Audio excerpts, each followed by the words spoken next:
Hello students, welcome back to my YouTube channel. Students, आज हम जो आपका सब्जेक्ट है कंपनी अकाउंट्स, उसमें हम पढ़ेंगे sources of funds for redemption of debentures. ठीक है, तो स्टूडेंट्स प्रीवियस वाले वीडियो में हमने पढ़ा था रिडम्पशन ऑफ डिवेंचर्स क्या होते हैं, उसका एंटायर कंसेप्ट। आज के वीडियो में हम पढ़ेंगे कौन कौन से सोर्सेस होते हैं आपके फंड्स के फॉर रिडम्पशन ऑफ डिवेंचर्स। ठीक है, सोर्सेस का क्या मतलब होता है? सोर्सेस को बोलते हैं साधन, यानी कि किन किन साधनों से हमें फंड्स प्राप्त हो रहा है रिडम्पशन ऑफ डिवेंचर्स के रिगार्डिंग। ठीक है, यूजुअली एक large some of money required होती है रिडम्पशन ऑफ डिवेंचर्स के लिए। हैंस जो सोर्सेस होते हैं रिडम्पशन ऑफ डिवेंचर्स के, उस सिचुएशन में आइडेंटिफाई किए जाने चाहिए और एक रिक्विसाइड फंड्स अरेंज्ड होना चाहिए रिडीम करने के लिए डिवेंचर्स को as per the terms of issue of debentures. ठीक है, कंपनी कलेक्ट कर सकती है रिक्विसाइड फंड्स को रिडम्पशन के कुछ केसेस में, कुछ सोर्सेज के थ्रू, जिसमें एक आपका आ जाता है फ्रेश इशू करते हैं शेयर कैपिटल और debenture.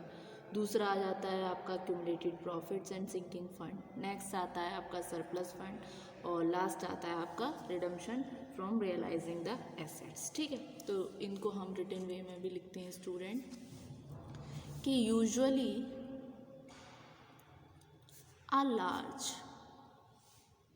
sum of money is required for redemption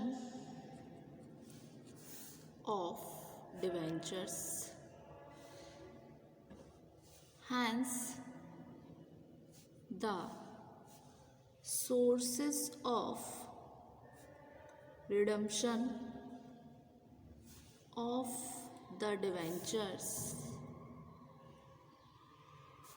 must be identified. The requisite funds should be arranged to redeem debentures as per the terms of issue of debentures। ठीक है, उसके अलावा a company may collect the requisite funds for redemption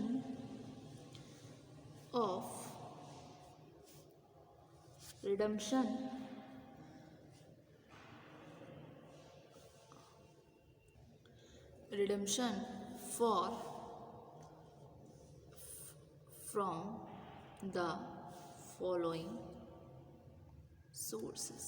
कौन कौन से sources होते हैं आइए देखते हैं। तो sources of funds for redemption of debentures.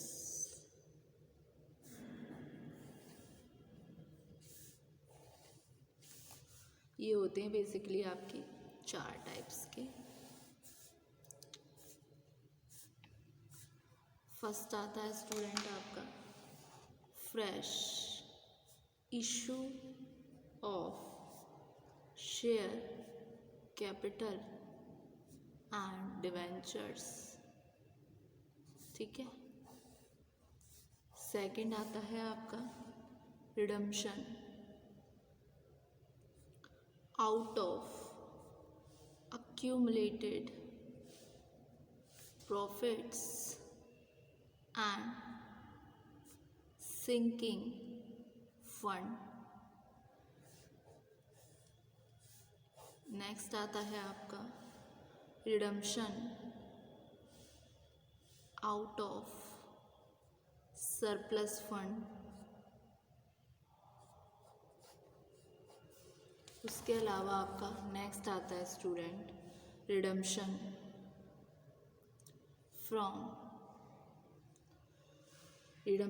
From realising the assets. One by one हम इनको डिस्कस करते हैं। फर्स्ट पॉइंट आता है आपका fresh issue of share capital and debentures. इसमें क्या है, जो रिडम्पशन होता है डिवेंचर्स का, ये प्रोसीड्स होता है आपके fresh issue of share capital से। जो डिवेंचर का मात्र कन्वर्जन होता है वन लायबिलिटी से अनदर लायबिलिटी में। रेजिंग करने के लिए फ्रेश इशू कंपनी मेंटेन कर सकती है वर्किंग कैपिटल और एडजस्ट कर सकती है वर्किंग कैपिटल और डेब्ट इक्विटी रेशियो को। ठीक है, फ्रेश इशू और डिवेंचर्स जो होते हैं वो इशूड हो सकते हैं आपके एट पार पर, एट डिस्काउंट पर और एट प्रीमियम पर। इस सिचुएशन में कोई भी ज़रूरत नहीं है कि क्रिएट किया जाए डिवेंचर रिडम्पशन रिजर्व अकाउंट, क्योंकि जो एडिशनल शेयर कैपिटल है या फिर डिवेंचर इशूड हो रहे हैं आपके रिडम्पशन ऑफ डिवेंचर्स रिप्लेसेस करता है आपके एग्जिस्टिंग डिवेंचर्स ओनली। तो fresh issue of share capital and debentures. ठीक है, तो फर्स्ट पॉइंट है आपका student fresh issue of share capital and debentures. इसमें क्या है, इसको हम डिस्कस हमने किया कि जो fair issue of share and capital है ये इशूड हो सकते हैं आपके एट पार पर, एट प्रीमियम पर और डिस्काउंट पर। ठीक है, ये इसके की पॉइंट्स हैं। उसके अलावा जो है there is no need to create debenture redemption reserve.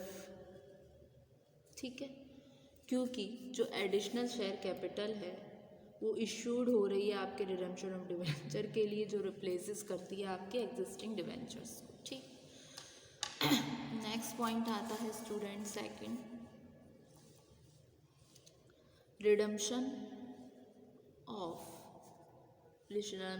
Out of accumulated profits and sinking fund। Company को क्या है, फेस करना पड़ता है फाइनेंशियल डिफ़िकल्टी अगर जब केस आता है रिडम्पशन ऑफ डिवेंचर का, क्योंकि उस सिचुएशन में क्या है, लार्ज अमाउंट रिक्वायरमेंट होती है, लार्ज अमाउंट की रिक्वायरमेंट होती है रिडम्पशन के लिए। तो रिमूव करने के लिए इस डिफ़िकल्टी को कंपनी क्या करती है, रिटेन करके चलती है कुछ पार्ट प्रॉफिट का, मतलब कुछ हिस्सा जो उसने अपनी मतलब लाइफ में, जो कंपनी की लाइफ है उसमें अर्न किया हुआ होता है, उस कुछ पोर्शन को वो बचा के रखती है, रिटेन करके रखती है और अक्यूमुलेट करती है इसको, जैसे कि कभी फ्यूचर में रिक्वायरमेंट्स बढ़े तो इस सिचुएशन में कंपनी हेल्ड्स करती है प्रॉफिट्स को। फर्स्ट क्या करती है, वो इन्वेस्ट करती है in the business for internal financing, अगर इंटरनली वे में कोई फाइनेंसिंग चल रही है सिचुएशन में। दूसरा क्या करती है, वो इन्वेस्ट करती है अमाउंट को डिविजिबल प्रॉफिट्स में इन मार्केटेबल सिक्योरिटीज और सब्सक्राइब इन इंश्योरेंस पॉलिसी। ये दो तरीके से करती है वो। ठीक है, उसके अलावा स्टूडेंट जो आपका थर्ड है redemption out of surplus fund, उसको हम देखते हैं। इसका थर्ड वाला देखते हैं स्टूडेंट्स हम पॉइंट्स, जो कि है redemption out of surplus fund. ये क्या बोलता है, जो सरप्लस फंड होते हैं कंपनी के वो यूटिलाइज़ किए जा सकते हैं रिडम्पशन ऑफ डिवेंचर्स से। किस पर्पस के regarding? For the purpose of redemption. Company जो है परचेज करती है अपना खुद का डिवेंचर अपनी सरप्लस फंड में से। तो redemption out of surplus fund ये भी एक सोर्स हुआ आपके फंड का फॉर रिडम्पशन ऑफ डिवेंचर्स। तो students, surplus funds of the company may also be utilized for redemption of debentures, that is for the purpose of debentures, for the purpose of redemption। उसके अलावा a company purchases its own debentures out of its surplus fund। ठीक है, फिर next आता है आपका redemption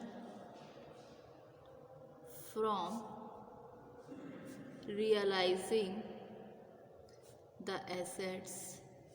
इसमें क्या है, कंपनी रिडीम कर सकती है डिवेंचर्स को, जिसमें वो फंड रिडीम होता है सेल करके आपके फिक्स असेट्स को। इस प्रैक्टिस में ये एक तरीके से अनयूजुअल सोर्स ऑफ फाइनेंस है, क्योंकि ये मेथड एक्चुअल में एडवर्सली अफेक्ट करता है रेपुटेशन को कंपनी की। भाई देखिए, अगर कोई आपकी प्रॉपर्टी अगर आप उसको बेच के पैसा अर्जित कर रहे हैं तो कहीं ना कहीं वो एडवर्स इफेक्ट डालते हैं कॉमनली। तो in practice it is an unusual source of finance because this method adversely affects the reputation of the company। तो स्टूडेंट, ये थे आपके डिफरेंट सोर्सेस ऑफ फाइनेंस, जो फंड्स जो ज़रूरी थे आपके रिडम्पशन ऑफ डिवेंचर्स के लिए। तो स्टूडेंट्स, ये थे आपके फर्स्ट था आपका sources of funds for debentures, इसके बारे में हमने जाना। फिर इसके थे आपके fresh issue of share capital and debenture, उसके अलावा redemption out of accumulated profit and sinking fund, redemption out of surplus fund और redemption from realising the assets. तो एक बार इसको गो थ्रू करते हैं स्टूडेंट।